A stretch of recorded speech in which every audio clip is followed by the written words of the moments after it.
പ്രധാനന്മാർ മരിച്ചപ്പോൾ അവരോടൊപ്പം അവരുടെ രക്തം ചത്തുപോയി. എന്നാൽ യേശു കർത്താവ് മരണത്തെയും പാതാളത്തെയും പരാജയപ്പെടുത്തുവാൻ ഉയർത്തെഴുന്നേറ്റ് ജീവിക്കുന്നത് കൊണ്ട് യേശുവിന്റെ രക്തം ചത്തുപോയതേയില്ല.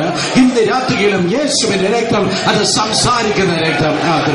യേശുവിന്റെ രക്തം ഇന്ന് രാത്രിയിലും സംസാരിക്കുന്നു. പുതിയ നിയമത്തിൽ മാത്രമല്ല, പഴയ നിയമത്തിലും എവിടെ രക്തം എന്ന് രേഖപ്പെടുത്തിയിരിക്കുന്നു അത് വലിയ ശക്തിയുണ്ട്. പുതിയ നിയമത്തിൽ യേശു കർത്താവ് ചൊരിഞ്ഞ അവന്റെ സ്വന്തം രക്തമെങ്കിൽ പഴയ നിയമത്തിൽ രേഖപ്പെടുത്തിയിരിക്കും മുഴുവൻ ദൈവം പറഞ്ഞ രക്തമത്രേ. സഹോദരങ്ങളെ, ദൈവം പറഞ്ഞ രക്തത്തിന് പോലും വലിയ ശക്തി ഉണ്ടായിരുന്നു. വേദപുസ്തകം പറയുന്നു ഓൾമോസ്റ്റ് 4000 വർഷങ്ങൾക്ക് മുമ്പ് വലിയ അക്കാലത്തെ ഏറ്റവും വലിയ സാമ്രാജ്യത്തിന് കീഴിൽ ദൈവത്തിന്റെ ജനമാകുന്ന ഇസ്രായേൽ ജനവിധ പീഡിപ്പിക്കപ്പെടുകയാണ്. വലിയ പീഡയുണ്ടെങ്കിൽ മറക്കരുത്, വലിയ പുറപ്പാടും ദൈവം നിനക്ക് വേണ്ടി കരുതിയിട്ടുണ്ട്. സ്തോത്രം. ആ വലിയ നിലയിൽ ജനവിധ പീഡിപ്പിക്കപ്പെടുമ്പോൾ ഒരു പ്രത്യേക സമയത്ത് ജനത്തിന്റെ നിലവിളി കേട്ടിട്ട് കർത്താവ് ഇങ്ങനെ പറയുന്നു, എന്റെ ജനത്തിന്റെ കഷ്ടത ഞാൻ കണ്ടു അവരുടെ നിലവിളി ഞാൻ കേട്ടു, ഞാൻ അവരെ വിടിവിപ്പാൻ ഇറങ്ങി വന്നിരിക്കുന്നു. ഊനമില്ലാത്ത ഒരു ആട്ടിൻകുട്ടിയെ എടുത്ത് ദൈവം മോശയോട് പറയുന്നു, ആ ഊനമില്ലാത്ത ആട്ടിൻകുട്ടിയെ കൊന്ന് അതിന്റെ രക്തത്തെ കട്ടളക്കാലിൽ വീഴും കുറുമ്പടി വീഴും പൂശുക. സ്തോത്രം. ദൈവത്തിന്റെ കൃപയിൽ ആശ്രയിച്ച ജനത്തെ നോക്കി ദൈവം പറയുകയാണ്, ഇന്ന് രാത്രി നിങ്ങൾ ഇവിടെ നിന്ന് പുറപ്പെടുവാൻ പോകുന്നു. പക്ഷെ നിങ്ങൾ ഇവിടെ നിന്ന് പുറപ്പെടുവാൻ വേണ്ടി പോകുന്നതിന് മുൻപായി ഒരു രക്തത്തിന് മറവിൽ മറഞ്ഞതിന് ശേഷം അത്രേ നിനക്ക് പുറപ്പാട് ഉള്ളത്. ഈ ദിവസം മനസ്സിലാക്കുക, വേദപുസ്തകം പഠിപ്പിക്കുന്ന വേദപുസ്തകം പറയുന്ന സ്തോത്രം ഒരു പ്രധാനപ്പെട്ട ഒരു സംഭവം അത്രേ പുറപ്പാട്. കേൾക്ക, ഒരു ആദ്യത്തെ പുസ്തകം ഉൽപ്പത്തി എങ്കിൽ രണ്ടാമത്തെ പുസ്തകം പുറപ്പാട് അത്രേ. ദൈവ കൃപയാൽ നീ വീണ്ടും ജനിച്ചു എങ്കിൽ, ക്രിസ്തു യേശുവിന്റെ കൃപയിൽ ഒരു ഉൽപ്പത്തി നിന്റെ ജീവിതത്തിൽ ഉളവായി എങ്കിൽ മറക്കരുത്, ഒരു പുറപ്പാടും നിനക്കുണ്ട്. സ്തോത്രം. ലോകത്തിൽ ഒരു ശാപത്തിന്, ഒരു ഭൂതത്തിന്, ഒരു മനുഷ്യന് എന്നെന്നും നിന്നെയും എന്നെയും അടച്ചിടത്തക്ക ഒരു ജയിൽ ഇല്ല. നിശ്ചയമായി ഒരു പുറപ്പാട് അവൻ നമുക്കായി വായിച്ചിട്ടുണ്ട്. വേദപുസ്തകം പറയുന്നു സ്തോത്രം. അത് ആ രക്തത്തിന് മറവിൽ മറഞ്ഞിരുന്ന ജനത്തെ നോക്കി ദൈവം പറയുന്നു, പുറപ്പാട് 11:7 12:7 വായിക്കുമ്പോൾ, ഈ രക്തത്തിന് മറവിൽ ഊനമില്ലാത്ത ആട്ടിൻകുട്ടിയുടെ രക്തത്തിന് മറവിൽ നിങ്ങൾ മറഞ്ഞിരിക്കുന്നത് കൊണ്ട് ഒരിക്കലും തെരുവിലുള്ള നായി നിന്നെ നോക്കി കുരക്കയില്ല, മരണദൂതൻ നിന്നെ തൊടുകയും ഇല്ല. ഈ രാത്രി സ്തോത്രം ചെന്നിത്തല ചുറ്റുപാട് പ്രദേശങ്ങളിലുള്ളവർ ശ്രദ്ധിച്ചു കേൾക്കണമേ. ദൈവത്തിന്റെ വചനം പറയുന്നു, കുരച്ചു ചാടുന്ന നായി തുടങ്ങി മരണദൂതൻ വരെയുള്ള ഒന്നും നിന്നെ തൊടുകയില്ല. കാരണം സ്തോത്രം ദൈവം പറഞ്ഞ രക്തത്തിന് ശക്തിയുണ്ട്. ഞാൻ ആവർത്തിക്കട്ടെ, കുരച്ചു ചാടുന്ന നായി തുടങ്ങി മരണദൂതൻ വരെയുള്ള ഒന്നും തൊടാതെ നിന്നെ സംരക്ഷിക്കുന്നത് അവൻ പറഞ്ഞ രക്തം. ദൈവം പറഞ്ഞ രക്തത്തിന് അന്ന് അത്രയും ശക്തി ഉണ്ടായിരുന്നു എങ്കിൽ ഇന്ന് രാത്രി അവൻ ചൊരിഞ്ഞ യേശുവിന്റെ സ്വന്തം രക്തത്തിന് എത്ര വലിയ ശക്തിയായിരിക്കും സ്തോത്രമുള്ളത്.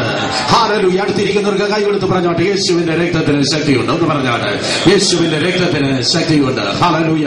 ആരെങ്കിലും കൈ തന്നെങ്കിൽ അവന് മേൽ കൈവച്ചെന്ന് പ്രാർത്ഥിച്ചാട്ടെ. കേട്ട് യേശുവിന്റെ നാമത്തിൽ അഴിഞ്ഞു പോകട്ടെ. ഹല്ലേലൂയ. കരങ്ങൾ ഉയർത്തിയിട്ട് ഹല്ലേലൂയ പറ. രക്തത്താൽ സ്തോത്രം. വേദപുസ്തകം പറയുന്നു, ഇന്ന് രാത്രി പറഞ്ഞ രക്തത്തിന് മുൻപിലല്ല, അവൻ ചൊരിഞ്ഞവന്റെ സ്വന്തം രക്തത്തിന് മുൻപിലത്രേ നാം ആയിരിക്കുന്നത്. ആ ചൊരിഞ്ഞ രക്തം, യേശുവിന്റെ രക്തം, അത് സംസാരിക്കുന്ന രക്തമത്രേ.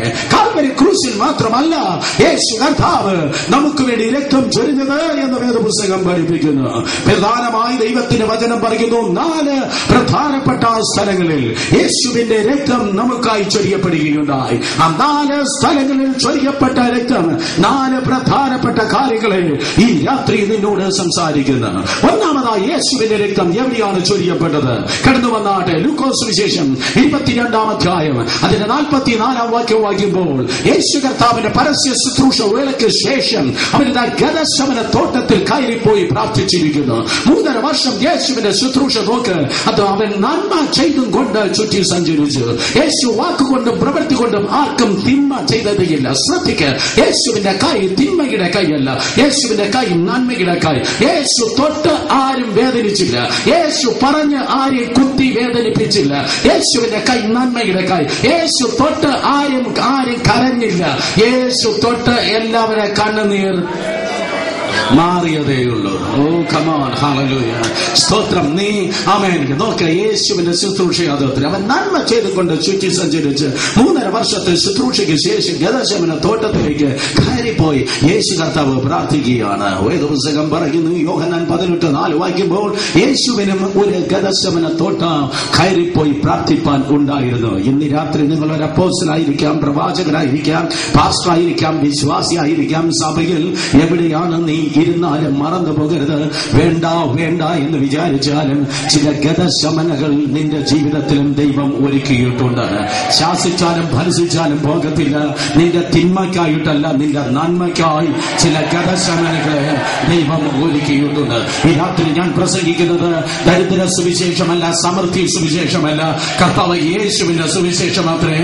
കർത്താവ് യേശുവിന്റെ സുവിശേഷം പറയുന്നു, ഒരു ഗദശമന വല്ലപ്പോഴും ഉണ്ട്. ഗദശമന എന്ന വാക്കിന്റെ അർത്ഥം എണ്ണച്ചക്ക്. ഇന്നും നിങ്ങൾ യെരൂശലേമിൽ കടന്നുപോയാൽ അവിടെ